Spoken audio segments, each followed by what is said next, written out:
What's up everyone, it's Goose, and today my dog is shedding everywhere. Today we were going to do our usual comparison between amp modelers and a specific amp model, namely today the Dual Rectifier. But I ran into a roadblock. Typically when we do these comparisons, it's actually kind of surprising how close they are, despite being modeled by completely different companies. So whether or not it's a Neural or a Line 6 or a Fractal, a 5150 tends to sound very close to a 5150 that other manufacturers have modeled. And so when I listen back to the riffs, they're actually really close. And I love talking about the differences between these models despite how similar they are, because sometimes you're looking for that last 5% of a tone and maybe one modeler has it in a place that you like and another modeler doesn't. And that's why these differences are really important to me. Before we move on, if you like nerding out about guitar gear like I do and comparing a bunch of different guitar gear, consider hitting like and subscribe. Dual Rectifier has had tons of revisions since 1994 to today. There are some revisions that sound wildly different from each other, and even the same amp within the same revision can sound wildly different from each other. The range is typically, you can get ones that are really fizzy in the high end and very bright, or you can get ones that are very dark and boomy in the low end, like super bassy. So even if two modeler companies are taking the same year, same batch of rectifiers, if they're two different rectifiers, they might just sound completely different because of the parts tolerances being as big as they are. So despite all this, I booted up my HX Stomp and I took the Kali rectifier model in it, which doesn't indicate what channel or what mode it is in. Helix Help says it's a channel 3 of a 2001 rectifier in modern mode with tube rectification and the bold mode turned on. However, when I looked further into this description, it was actually derived from the old Pod XT, which had a different named tread plate dual model, and I don't know how closely that model is related to the current HX Stomp Kali rectifier. So, grain of salt. Anyway, I loaded it up, I compared it with the Quad Cortex model, and they're really different.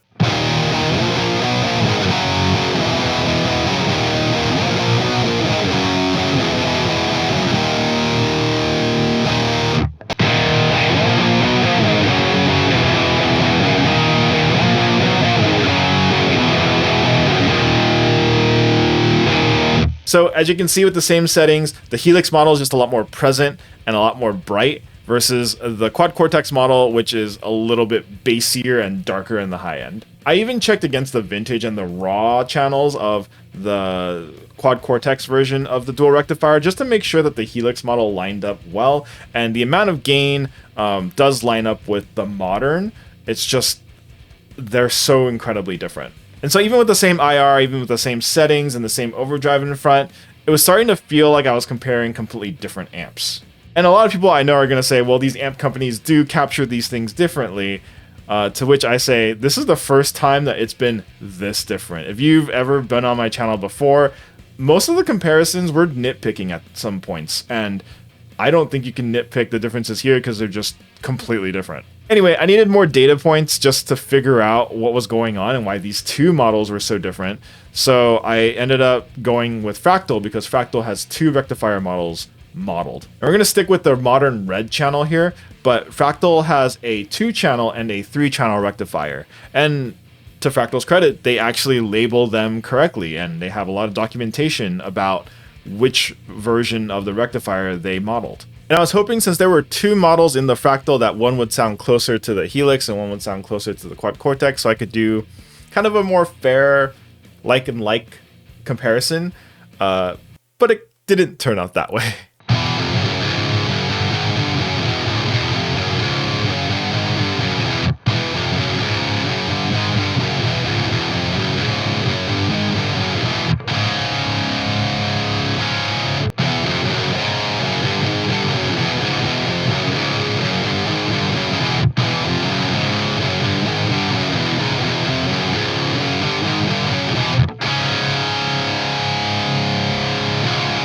These are meant to be completely different revisions of the Dual Rectifier, and so I expected them to sound a lot more different than, let's say, the Helix and the Quad Cortex, but they sound more similar than those two did. There are some differences in the mids. I think the 2-channel rectifier is just slightly more scooped feeling.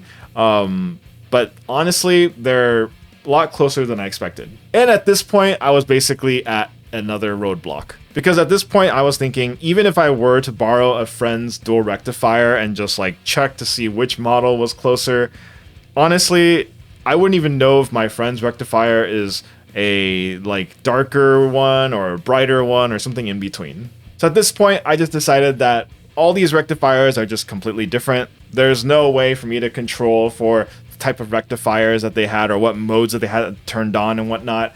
So I'm just going to play all 3 of these for you. Again, they're going to be very different sounding. And because they're modeling different rectifiers, that difference is going to be further exacerbated by the fact that all of them have different processes and how they capture these amps. So let's compare the 3 of them, and afterwards I'm going to give you my honest thoughts and a little bit of a discussion on this whole thing I had to go through.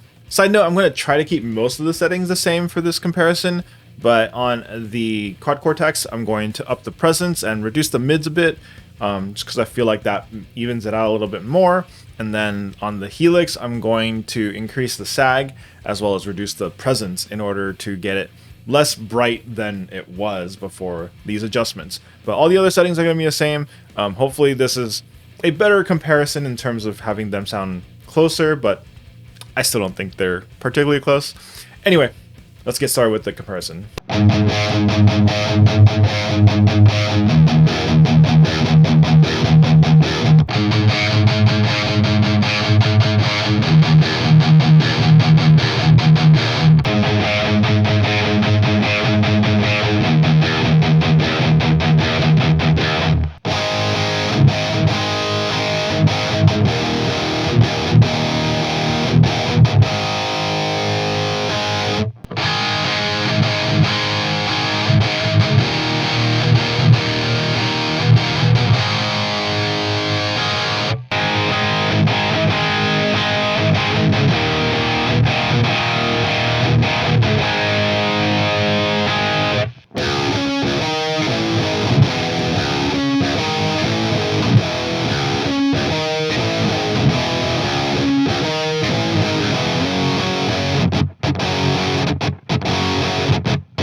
All right, so my thoughts. I think the Quad Cortex is very, very boomy in the low end, and it compresses weirdly in the low end.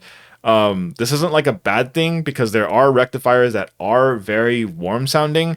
And I know some folks have said that that matches how their own rectifier sounds. And I think line 6's is probably the thinnest and maybe the fuzziest, maybe fizzy sounding.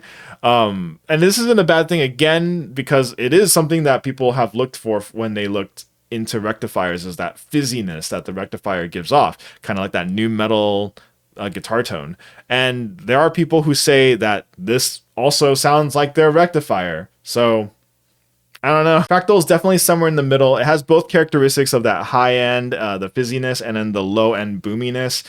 So I guess if you're looking for a balanced kind of rectifier, I guess that is the way to go. And I will say one thing that all these models of the Dual Rectifier have in common is the feel under the fingers. All of them feel like squishy, so that like sag that you get from the Dual Rectifier, all of them do feel that way. And so at least there's one thing that's consistent. So my conclusion after all this is that Mesa doesn't know how to make dual rectifiers consistently. But that's really just one side of it. The other side is that modeling companies are really poor at being transparent about what revision or what switches or what modes of an amplifier that they're actually modeling. Fractal does get kind of a pass because they literally write complete thesis statements on their site about specific amp models. Most amp modeling companies, so when you're talking about like Neural or Line 6 or Boss, like none of them are very clear about which revision of what amplifier or what back panel settings that they have, because usually the settings you get are only from the front panel. And this also kind of sucks for like the tube amp guy, because like let's say if you're a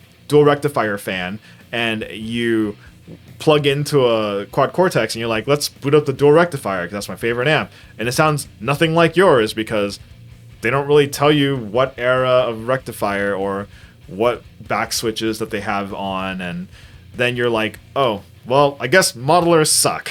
And this also sucks for the person who is a modeler guy who never plugs into tube amps and was like, maybe I'm interested in a tube amp and I want to see which one I like the most. And you then go into a dual rectifier and you're like, I don't like this one.